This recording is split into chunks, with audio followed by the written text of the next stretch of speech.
Good afternoon everyone and welcome back to PUSL 3105 Advanced Networks. This is the 8th lecture in the series. Today we will be covering BGP, that is Border Gateway Protocol. So just to give you an overview of the objectives of this lecture, we need to understand the basic concepts of BGP, something that we previously covered in lecture number 2. Okay. And we need to understand the BGP terminologies, that is BGP database and the message exchange that happens when we are using BGP protocol. Okay. We will also describe how to configure a BGP session for external and internal neighboring routers and understand BGP attributes as well as MED attributes, which are multi-exit discriminator attributes, to help us with route selection. So BGP by itself is an IETF standard, and it is usually considered to be one of the most scalable of all the routing protocols that is available to us. Okay. Secondly, sometimes it is also called as the glue that holds the internet together, that is the various components, the network devices of the internet are joined together by the use of BGP protocol. Okay. So where is BGP actually used? An autonomous system, being a system or a network which is under the administrative control of, let's say, a single organization, is a collection of networks. Okay. And they can be technically or let's say physically managed by a single organization. Within the organization, within this autonomous system, you have a certain set of protocols that are used for route exchange and for learning of routes. Okay. These set of protocols are called interior gateway protocols. Okay. So the first category of protocols is interior gateway or IGP protocols, that is applicable or available for routing inside an autonomous system or route exchanges within an autonomous system. Outside an autonomous system, when you want to exchange routes or information between different networks or different autonomous systems, let's say, then we use another set of protocols called exterior gateway protocols or EGP protocol. Okay. One of the most prominent examples of IGP protocol is OSPF, RIP, EIGRP, IGRP, etc. Okay. Whereas for EGP or exterior gateway protocol, the prominent example is that of BGP protocol, the border gateway protocol. Okay. So globally, border gateway protocol is, let's say, used dominantly as an exterior gateway protocol for exchanging routing information between different autonomous systems. Okay. And the information is exchanged in such a way that the routing information is free from any loops. Okay. So in this particular topology, you can see that we have 4 different autonomous systems. 64520, which has a border router or gateway router A. Then you have another autonomous system which is 65250 at the bottom, which has 2 routers D and E as gateways. Autonomous system number 65500, which has router F as the gateway router, and autonomous system 65000, which again has 2 routers B and C as gateway routers. These gateway routers or these border routers are responsible for connecting or let's say establishing communication with the border routers in other autonomous systems, and the exchange of information or routing information is going to happen via BGP protocol in these different autonomous systems. Okay. There can be multiple paths between autonomous systems to reach each other. Okay. So in this example, you can see that the autonomous system at the top, AS65000, can reach the autonomous system at the bottom, which is 65250, via 2 different methods. It can use router B and communicate with the autonomous system at the bottom via the router A, which belongs to autonomous system 64520. Similarly, on the right hand side, you can see that AS65000 can also communicate with AS65250 at the bottom via router C.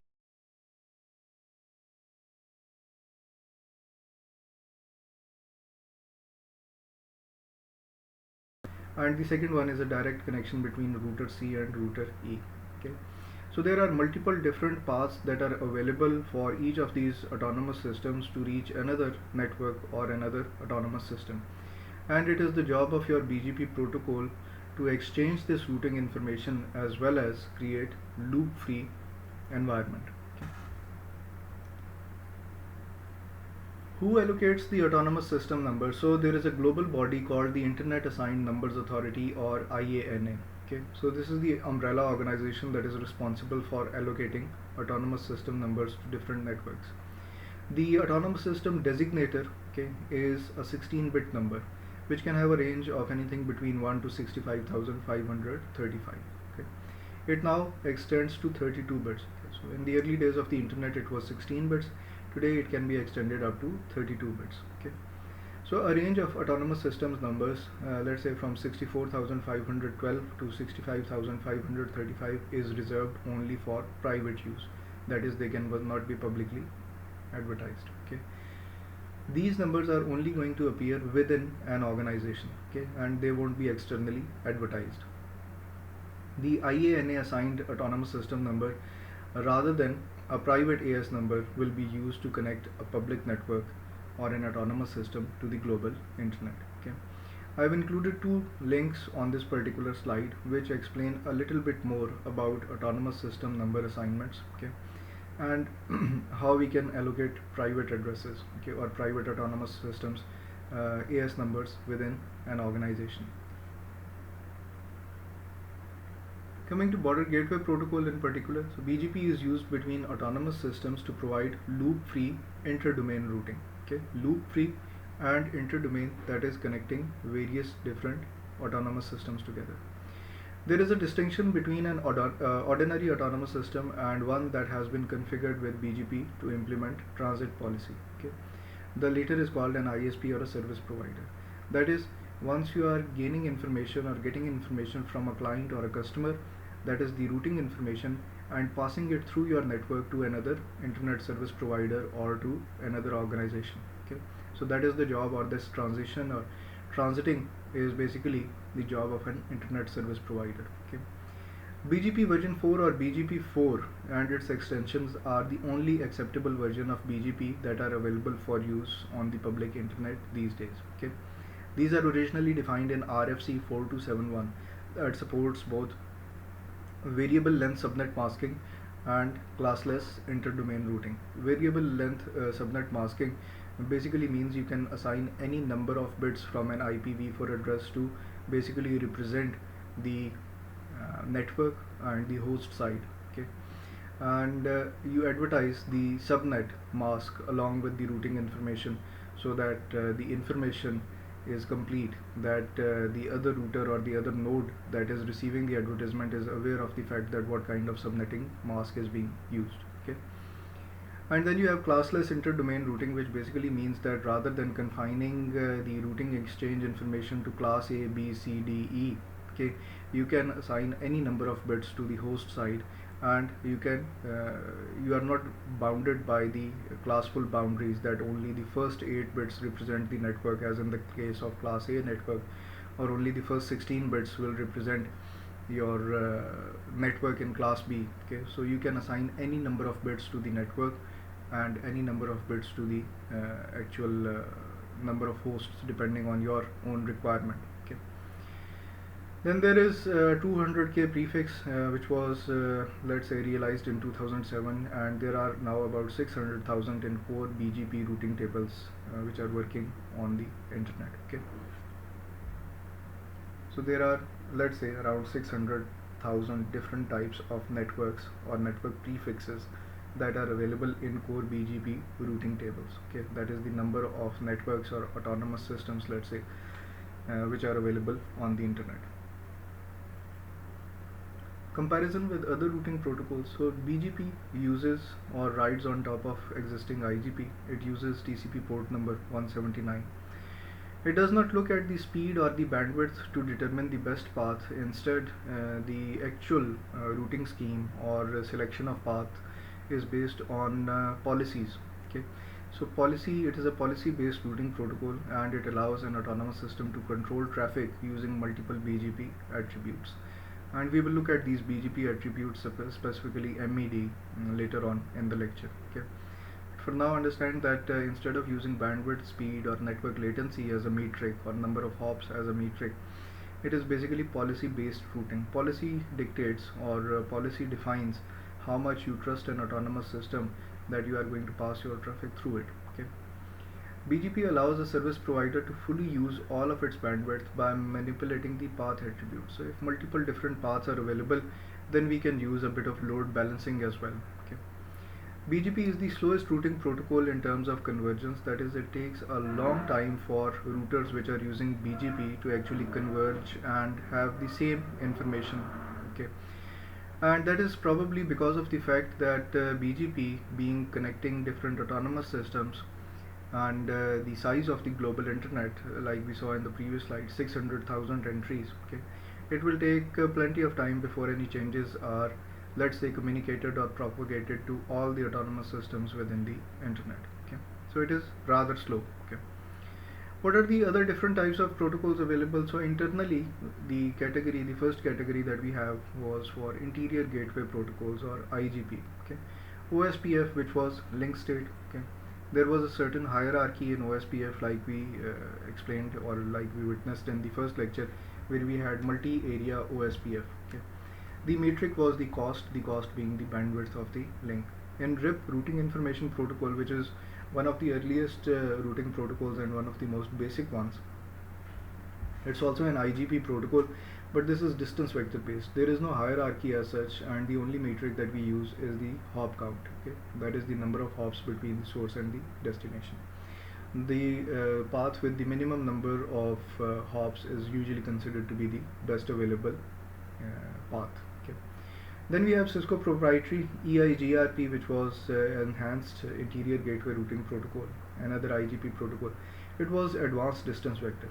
There was no hierarchy as such, but the metric was a combination of bandwidth, let's say, and network latency. So there was a certain formula that is used by Cisco in which you input the values of network latency and the bandwidth to basically calculate the best available path. Okay. BGP, on the other hand, is an exterior gateway routing protocol. Okay. It is a path vector protocol. Okay. There is no hierarchy as such. There are different types of attributes or path vectors that can be used to adjust the routing information that is exchanged, or the routing that we need to act upon. Okay. One of the attributes is policy. Okay. Whether we are going to allow a certain autonomous system to advertise routes to us, and whether we can use it to forward and receive traffic. Okay.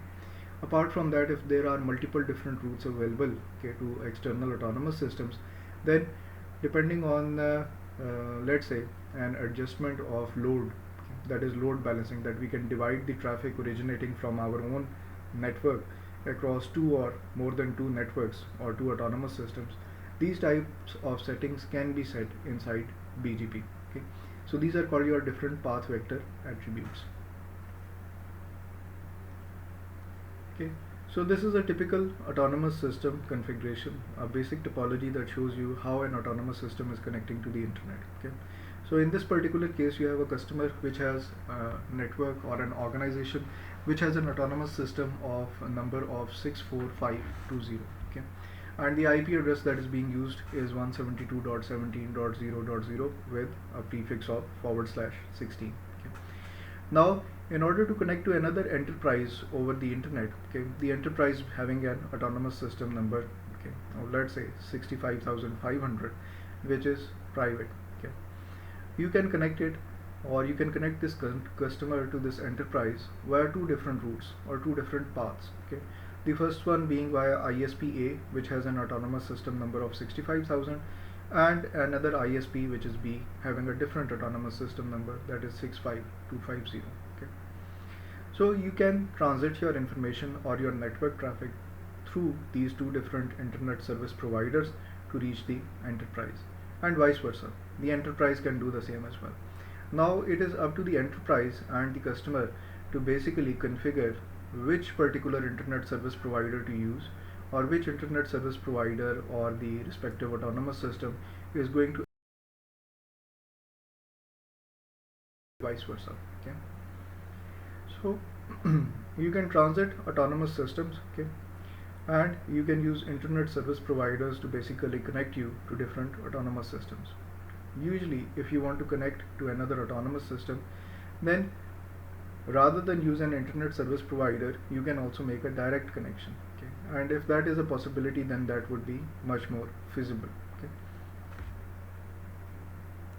Okay. The reason that it is going to be much more feasible is that whatever traffic you are sending is going to pass through different autonomous systems, and when it passes through the autonomous systems, then there are security concerns, and in addition to that, you are going to increase the traffic within that autonomous system, whichever is responsible for transiting your traffic to its destination.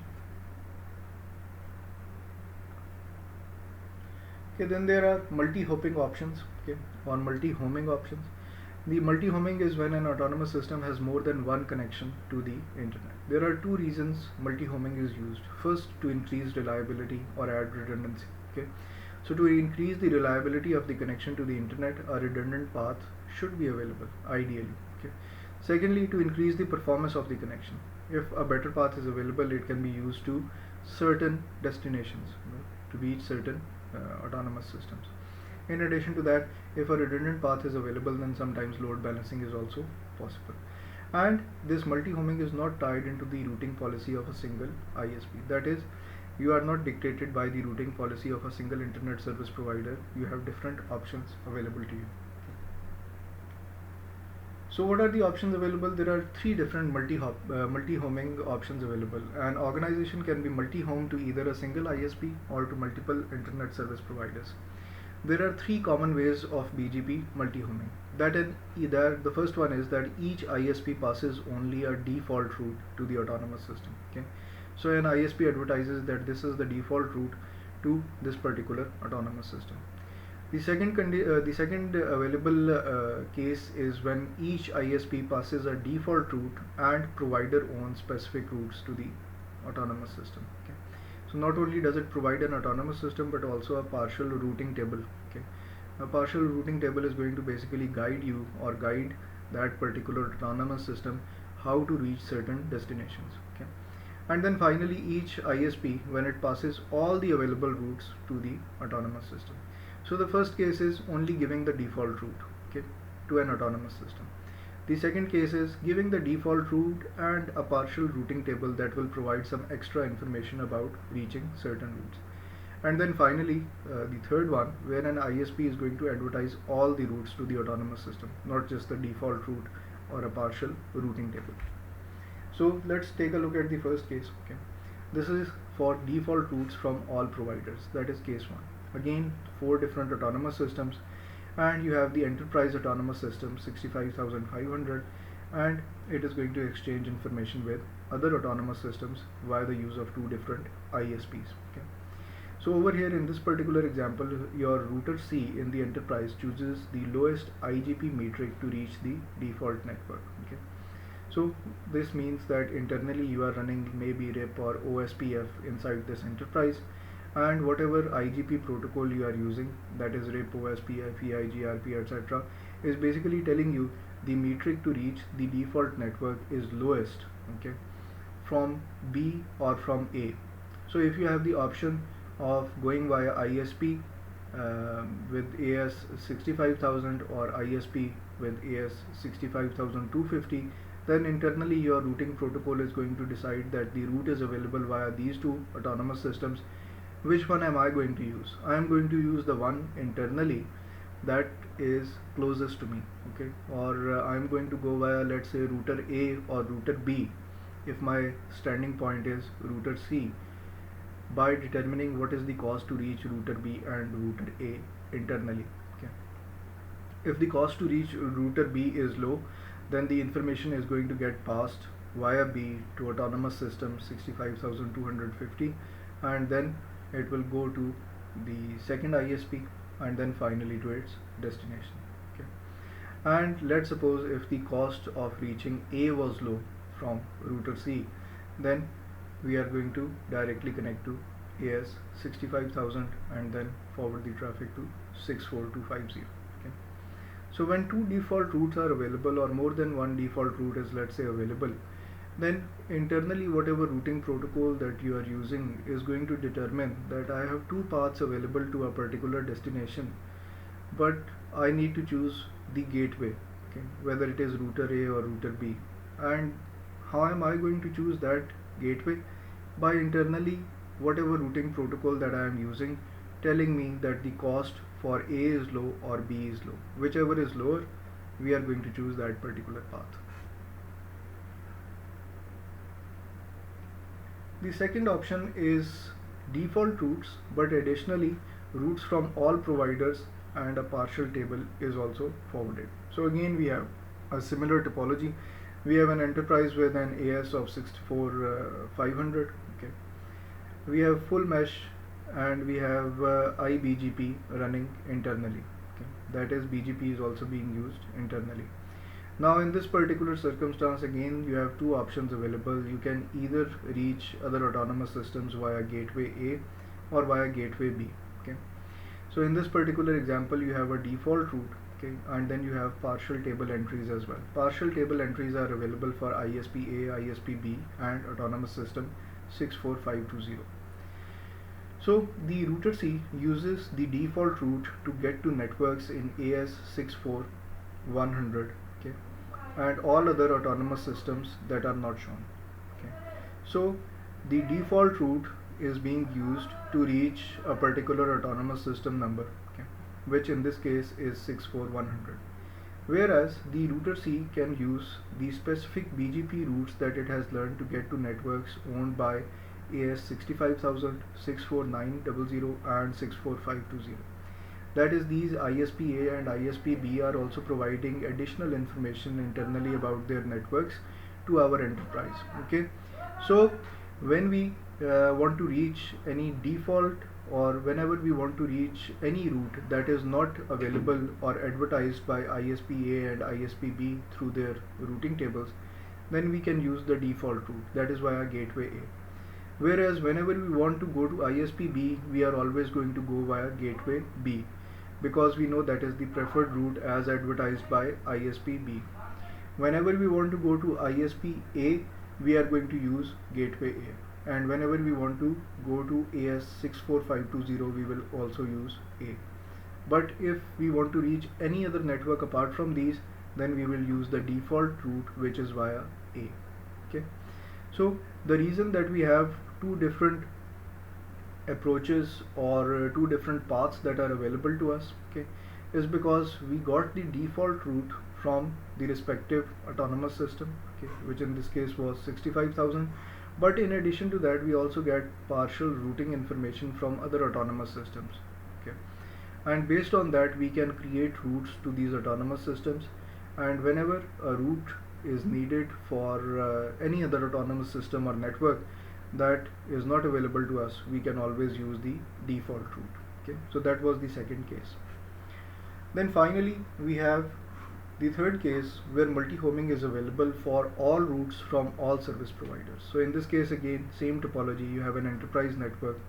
Internally you have a full mesh network in the enterprise, and your AS 64500 path selection process can exit to either AS 65000 or AS 64900 for reaching any network. Okay, and that is because both of these autonomous systems that belong to ISP A and ISP B are giving you the entire information about all the routes that are available to them, not just the let's say not just the default route. Okay, so you have the option of reaching AS 64520 and 64100 by calculating on your own internally within your enterprise network that which particular path is going to suit you, okay, depending on the cost for that particular path.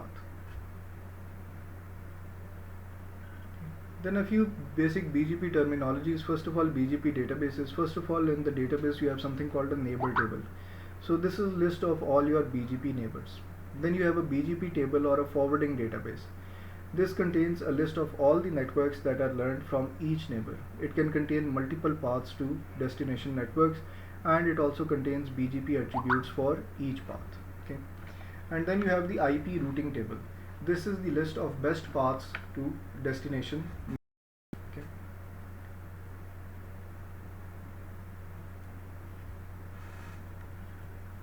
Then the BGP message types. So BGP defines the following message types: an open message that includes the BGP version to be used. Bear in mind we are using BGP version 4 on the internet these days.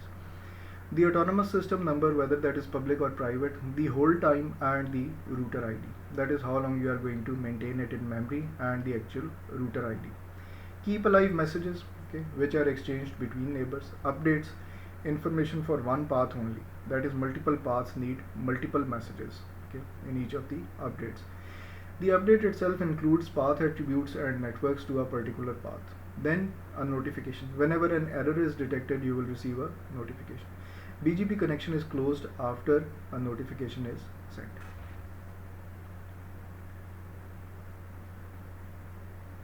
Okay, so these are your peers or BGP neighbors. A BGP peer, also known as a BGP neighbor, is a specific terminology that is used for BGP speakers that have established a neighbor relationship amongst each other. Okay. Any two routers that have formed a TCP connection to exchange BGP routing information are called BGP peers or BGP neighbors. Okay.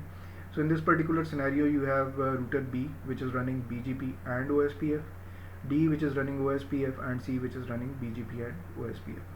B and C are neighbors, that is, they are BGP neighbors. Okay.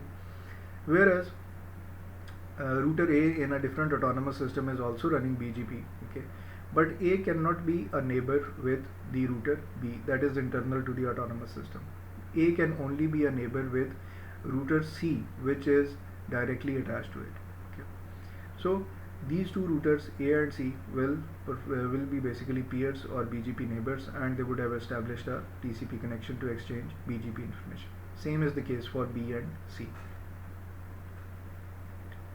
External BGP, or whenever BGP is used externally between different autonomous systems, okay, that is the predominant way of operation of BGP.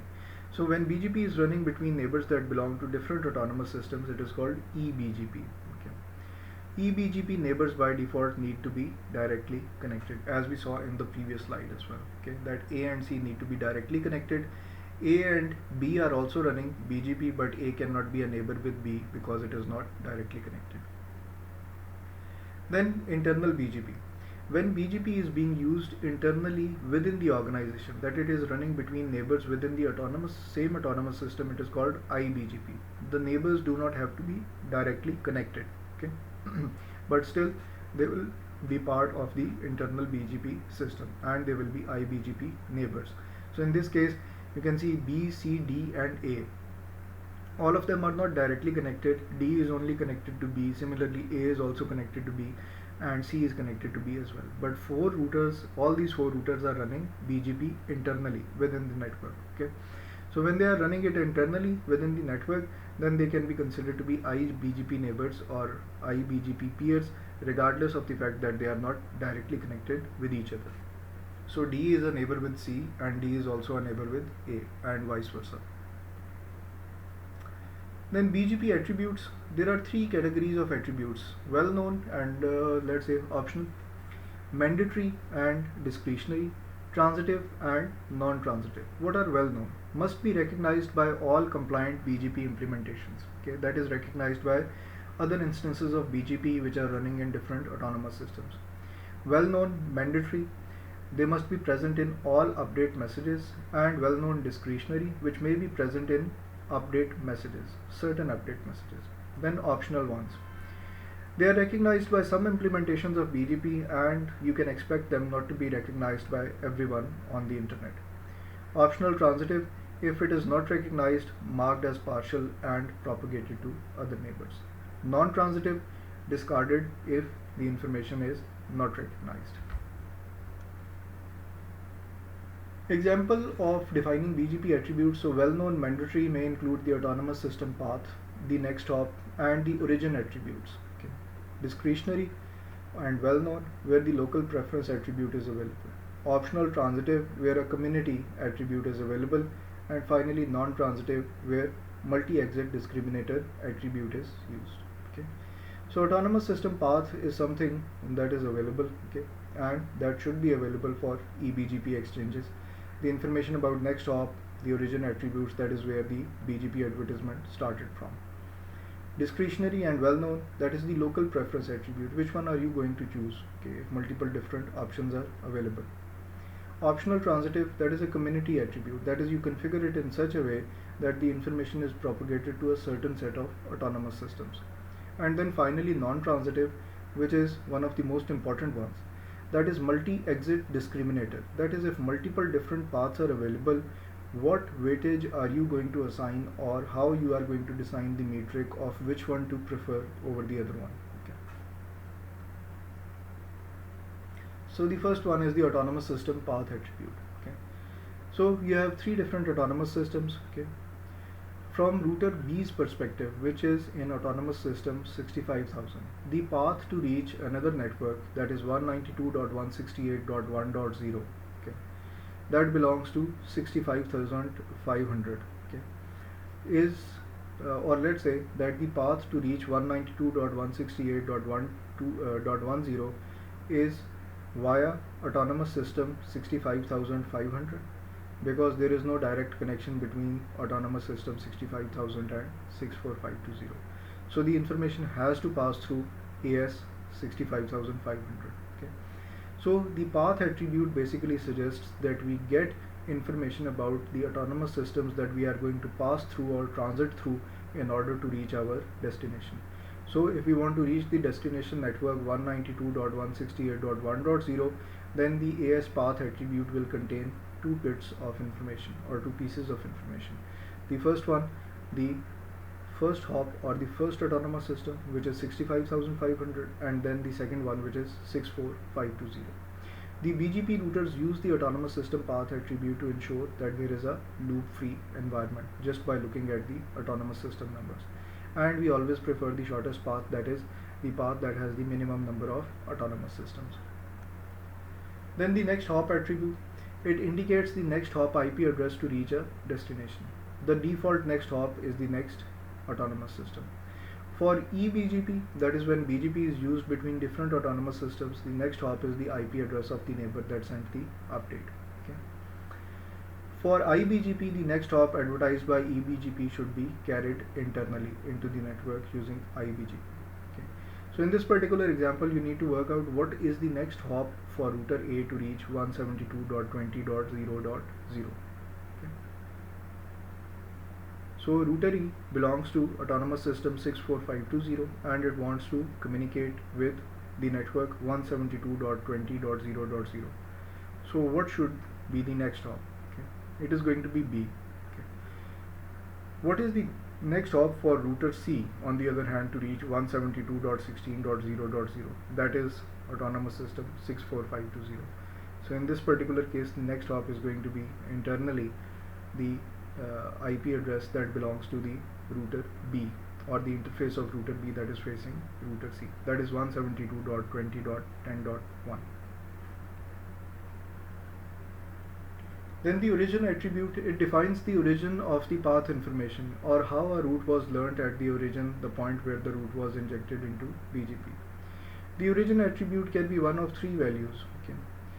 IG, the route is interior to the originating autonomous system, okay, indicated with an I in the BGP table. eBGP, the route is learned via EGP, okay, or external gateway protocol such as eBGP, indicated with an E in the BGP table. Or it is incomplete, that is, the router's origin is unknown or is learned via some other means, okay, indicated with an A with a question mark in the BGP table. Okay. So I is supposed to be less than E, that is, internal is supposed to be less than the external, which is less than when it is undefined. The lowest one is the one that is preferred. So if there is an option of choosing between I and E, I is going to be preferred. Okay. That is, the route that is learnt internally using internal routing protocols such as OSPF or RIP is going to be preferred. Then comes the case of E, okay, or BGP, eBGP, and then finally any route for which the originator is unknown. Then the decision matrix, local preference. The local preference is used to advertise to iBGP neighbors about how to leave their autonomous system. That is, it influences the outbound traffic from an autonomous system. The higher value obviously wins. Okay.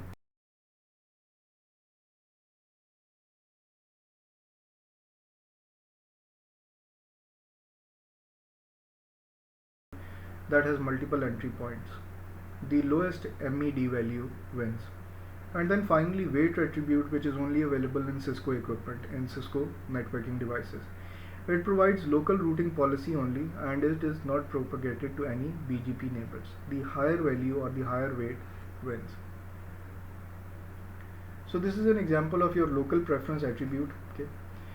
The paths with the highest local preference value are preferred. So local preference is used to advertise to iBGP neighbors about how to leave their autonomous system, and it is going to influence the outbound traffic from an autonomous system.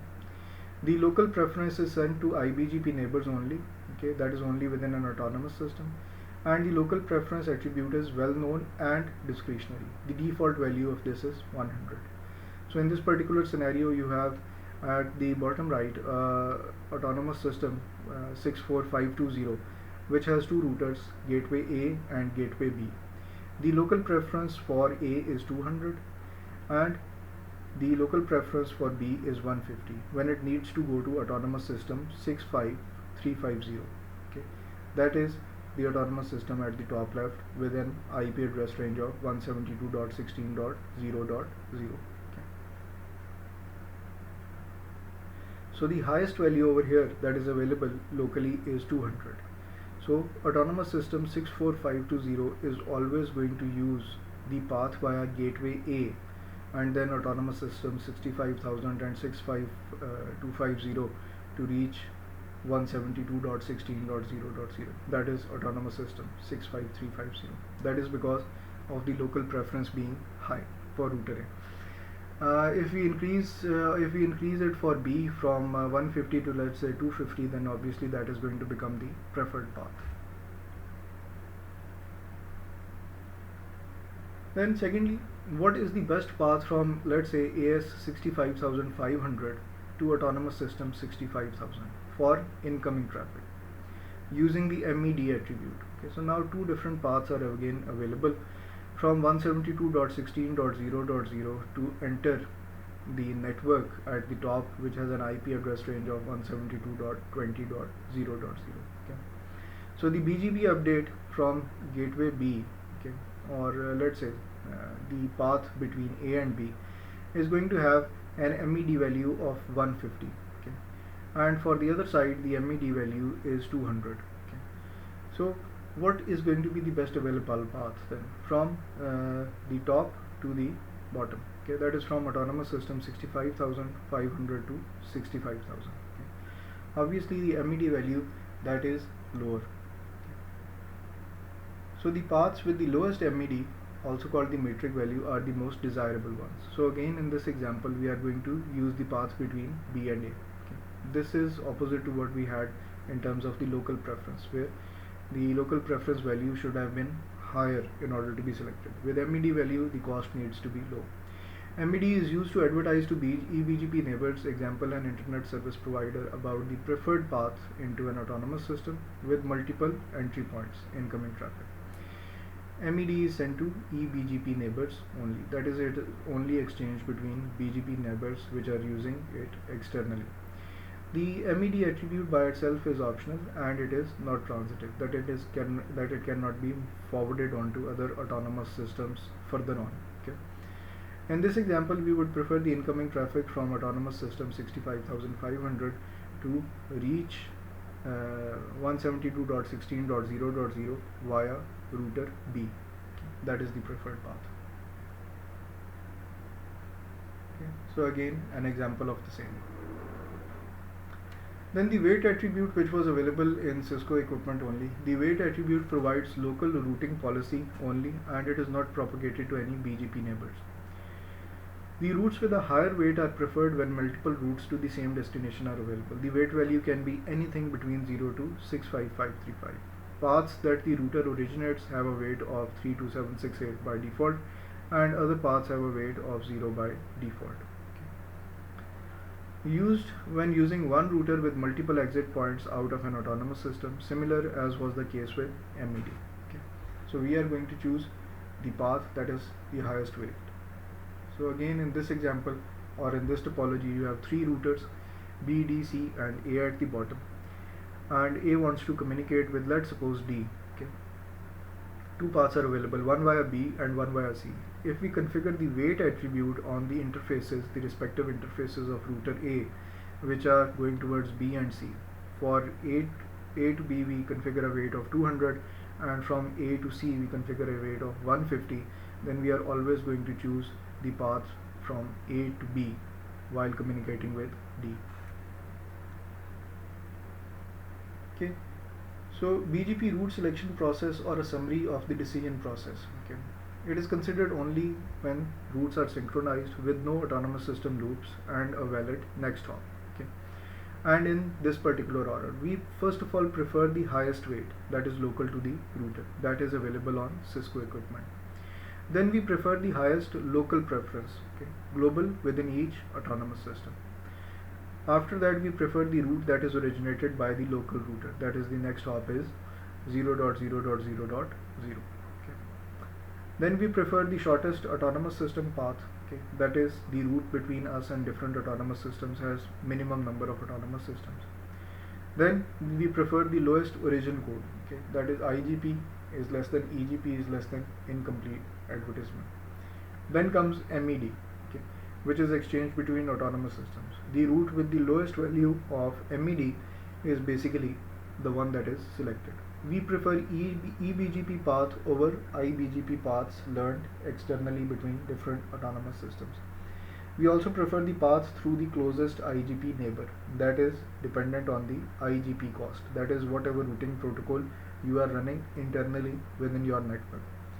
We prefer the oldest learned route for eBGP paths, okay.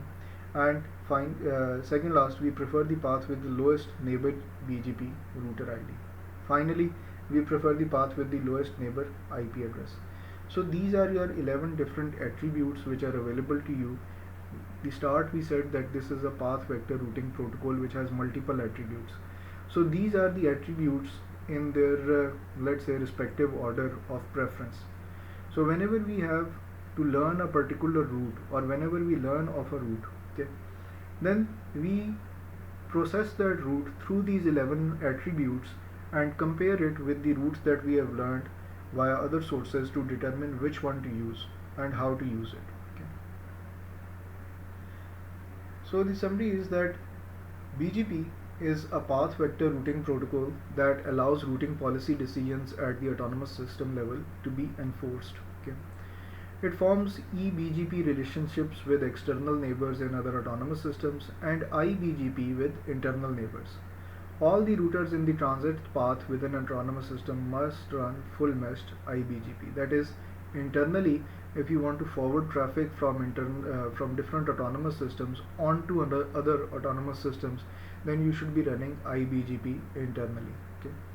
When BGP is properly configured, it is going to establish a neighbor relationship, that is, set the next hop address, set the source IP address of a BGP update, and announce the networks to other BGP routers.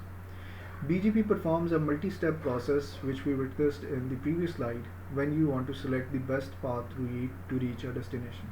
And there are 11 different options in order of precedence that we are going to follow through to determine the best available path.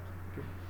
BGP can manipulate path selection to affect inbound and outbound traffic policies of any autonomous system that it wants to reach or that it is connected to. Okay. So I have also included a few online resources, specifically the RFC 4271, which explains BGP4, a few case studies, okay, of when BGP actually is misconfigured, what is going to happen, how to use MED attribute, okay, and finally troubleshooting a few BGP scenarios just for the sake of your own learning. Okay, thank you.